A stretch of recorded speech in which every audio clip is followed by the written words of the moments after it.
Ada apa ya? Ini Bu Rima yang guru BK itu ya? Oh iya betul. Tahu dari mana Mbak? Orang-orang banyak yang bilang sih kalau ini tempat bimbingan konseling. Oh iya. Baru pertama kali ya? Iya betul. Oke, berarti sebelumnya Mbak belum pernah melakukan bimbingan konseling ini ya? Belum. Sebelumnya saya mau tanya, Mbak udah tahu nggak apa sih bimbingan konseling itu? Belum tahu. Oh, belum tahu. Terus seperti apa bimbingan konseling itu juga belum tahu. Belum tahu. Oke, di sini saya akan ngejelasin ya tentang bimbingan konseling terlebih dahulu supaya Mbak paham ya Mbak ya. Jadi proses konseling individual itu proses pemberian bantuan yang diberikan oleh konselor kepada klien. Nah, di sini saya sebagai konselor dan Ibu sebagai dan Mbak Vivi ini sebagai konseli atau sebagai klien. Nah, tujuannya untuk apa? Untuk menuntaskan masalah. Jadi insya Allah hari ini kita sama-sama berdiskusi, kita sama-sama mengupas masalahnya, kemudian mencari solusinya. Nah, sampai sini ada yang mau ditanyakan, Mbak? Sudah cukup. Cukup. Mbak paham ya, Mbak ya? Insya Allah paham. Oke, saya lanjutkan ya, Mbak. Nah, dalam bimbingan konseling ini terdapat beberapa asas. Yang pertama, jadi ada asas kerahasiaan. Nah, Mbak itu nggak perlu takut kalau rahasianya bakalan dibongkar sama kita nggak akan. Jadi Mbak nggak usah takut kalau rahasianya akan tersebar luas di mana-mana. Mbak nggak akan, Mbak jangan takut kalau masalah Mbak ini ada orang lain yang tahu ya, karena kami di sini memegang asas kerahasiaan, jadi nggak perlu khawatir ya Mbak. Nah, selain asas kerahasiaan, kami juga memegang asas kesukarelaan. Nih, saya tanya dulu Mbak, kesini secara sukarela atau dipaksa orang? Sukarela. Oh, sukarela, bagus sekali Mbak ya. Iya. Mbak secara sukarela, maka dari itu Mbak juga harus secara sukarela menceritakan seluruh masalah yang Mbak hadapin, oke? Ya baik. Jadi Mbak itu ceritakan ke saya itu secara sukarela tanpa paksaan ya Mbak. Ya. Supaya apa? Supaya saya juga secara sukarela bisa membantu Mbak, supaya saya juga secara sukarela bisa menuntaskan masalah Mbak. Nah, selain dari sukarela, ada juga asas selain sukarela ada juga asas keterbukaan. Nah, di sini Mbak harus terbuka secara penuh. Apa aja yang Mbak rasakan, kemudian kebingungan apa yang Mbak rasakan. Selain daripada itu, masalah apa yang dihadapi oleh Mbak. Jadi jangan sampai ditutup-tutup ya. Mbak harus terbuka menceritakan seluruh masalah Mbak. Supaya apa? Supaya saya juga secara terbuka membantu Mbak, memberi solusi terhadap Mbak. Nah, yang terakhir itu ada asas bahwasannya keputusan terakhir itu ada di tangan Mbak. Jadi setelah kita berdiskusi, kemudian saya tahu masalah Mbak apa dan Mbak juga sudah menceritakan semua ke saya secara terbuka, kita sama-sama cari solusinya, kita sama-sama cari supaya bisa menuntaskan masalahnya ya. Itu keputusan terakhir ada di tangan Mbak. Jadi Mbak mau menjalankan saran atau solusi dari saya silahkan, atau Mbak tidak menjalankan juga silahkan, itu semua tergantung Mbak, kita tidak memaksakan ya Mbak ya. Ya. Oke, sampai sini paham? Paham. Ada yang mau ditanyakan Mbak?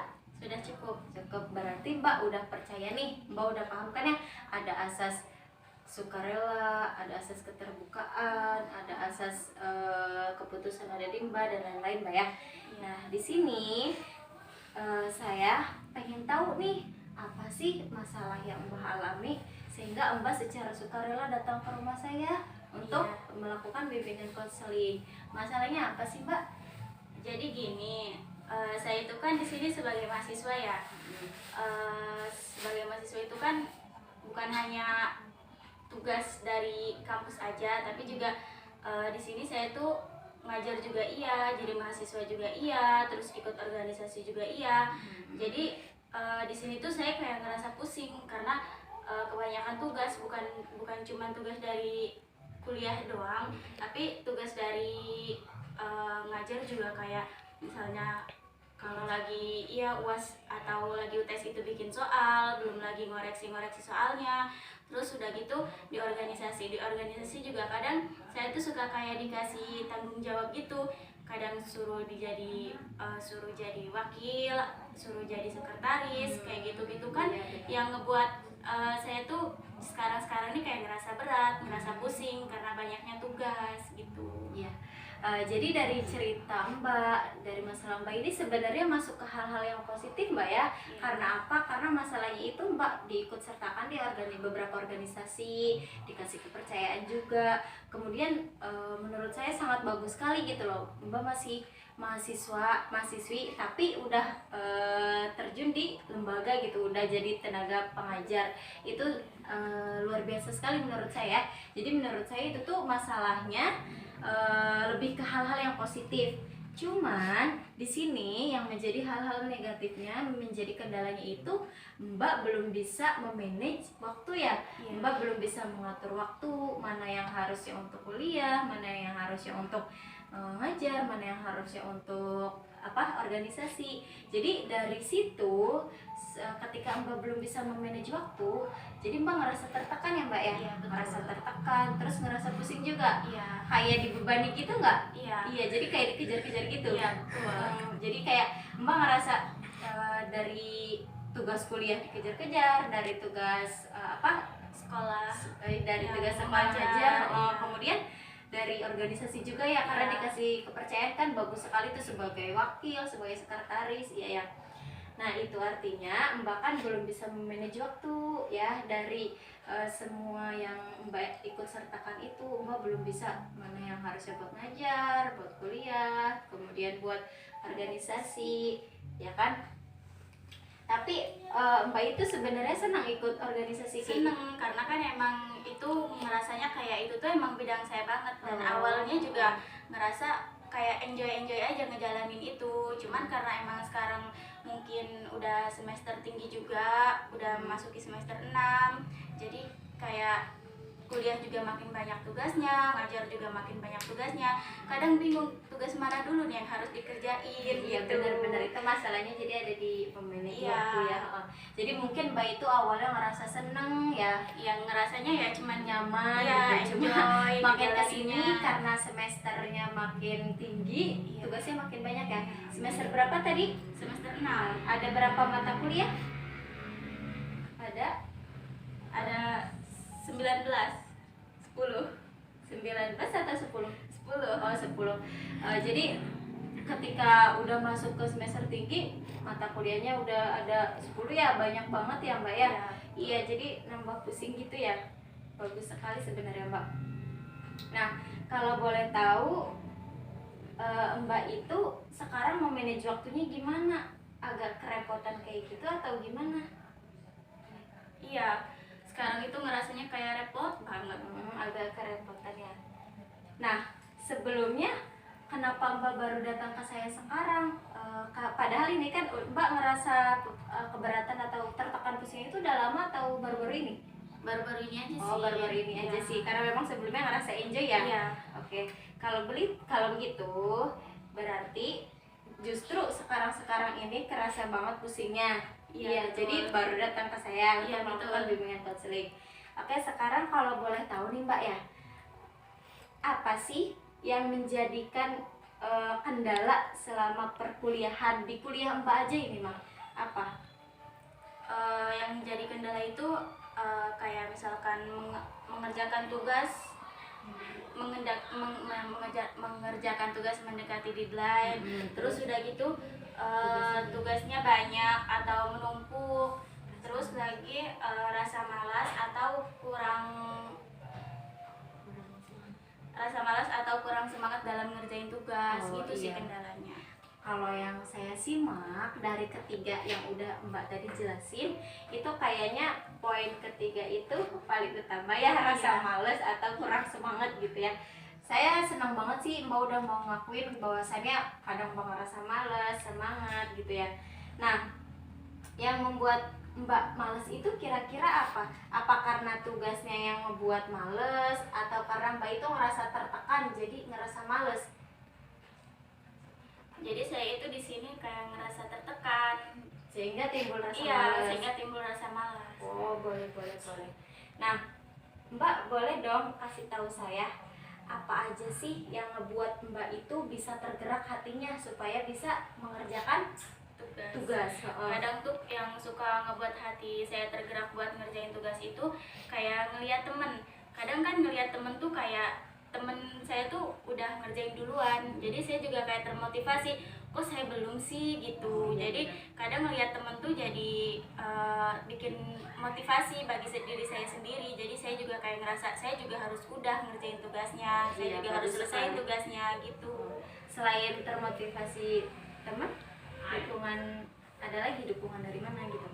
Ada jadi dukungan dari orang tua juga. Kadang orang tua yang selalu ngingetin bahwa saya itu di sini emangnya harus benar-benar ngatur waktu, terus juga emang orang tua selalu ngingetin pokoknya. Iya, bagus banget ya, menurut saya bagus banget memang.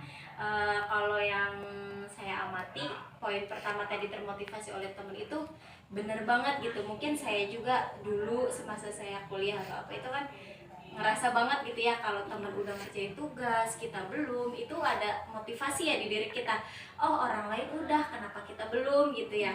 Kemudian yang kedua, saya sangat seneng banget gitu yang dengernya, bangga gitu seorang Mbak Vivi ini memiliki orang tua yang benar-benar perhatian, mempunyai orang tua yang emang open gitu ya. Mbak Vivi itu selalu ngingetin ya, apalagi masalah kuliah, ngajar. Mungkin karena orang tua Mbak juga tahu kalau Mbak ini padat kegiatannya, jadi beliau benar-benar motivasi banget buat Mbak ya Mbak ya.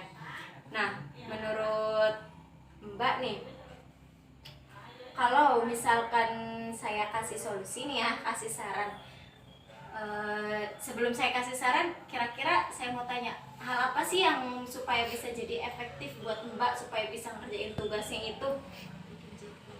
Bikin jadwal. Oh, bikin jadwal. Sebelumnya udah pernah bikin jadwal belum? Belum. Oh, belum ya. Belum pernah bikin jadwal kayak jadwal ngerjain tugas atau jadwal tugas dari dosen itu belum. Oh, boleh. Nah, nih saya mau tanya dulu sebelumnya, Mbak itu kuliah itu keinginan sendiri atau orang tua? Keinginan sendiri. Oh, sendiri. Kalau keinginan sendiri lebih bagus ya. Tujuannya apa? Mendapatkan nilai besar, membanggakan orang tua juga. Oh iya, bagus banget ya.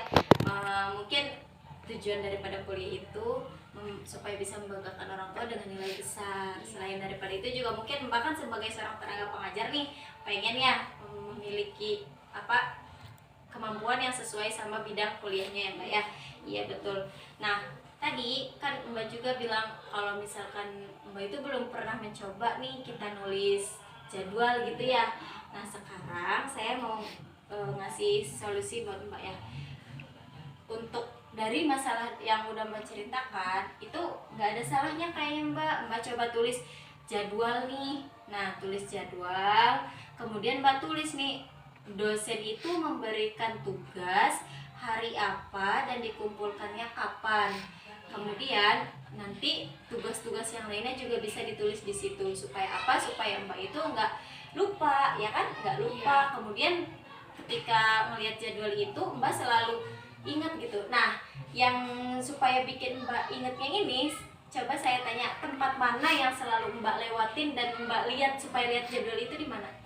Di kamar. Di kamar ya. Di mananya gitu?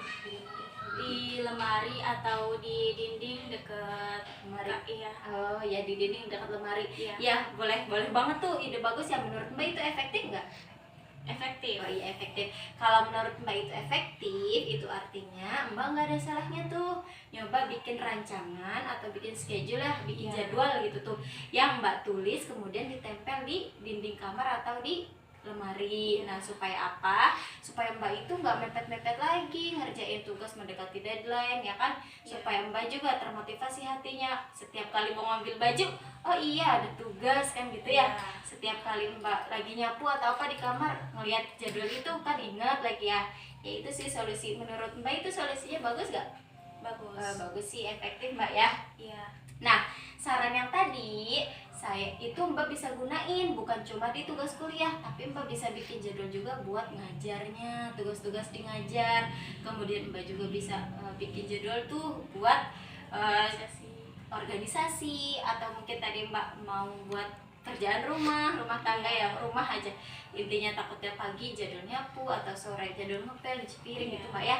Jadi Mbak bisa gunain bikin jadwal dan ditempel ini bukan hanya di tugas kuliah, tapi bisa dilakukan di tugas organisasi, bisa dilakukan di tugas ngajar atau tugas di rumah itu ya. Nah, solusi tadi sudah cukup ya Mbak ya? Cukup. Sudah jelas juga Ya. Nah, saya mau tanya nih, kira-kira apa yang Mbak dapatkan dari konseling hari ini? Mendapatkan solusi. Mendapatkan solusi. Kemudian yang tadinya tertekan sekarang jadi lega karena emang saya kan mendapatkan solusi gitu di sini. Iya benar banget, benar. Oke, jadi tadi Mbak tuh bilang katanya yang Mbak dapetin dari konseling hari ini Mbak jadi lega ya. Kemudian Mbak juga yang tadinya tertekan udah agak plong, lega, kemudian mendapatkan solusi ya. Nah, saya ucapkan terima kasih banget nih kepada Mbak Vivi ya, karena Mbak sudah menjadi mandiri dalam sesi konseling ini. Nah, Mbak juga udah berani terbuka untuk menceritakan masalah yang Mbak hadepin, dan Mbak juga udah bisa menyelesaikan masalahnya sendiri ya dengan berdiskusi dengan saya.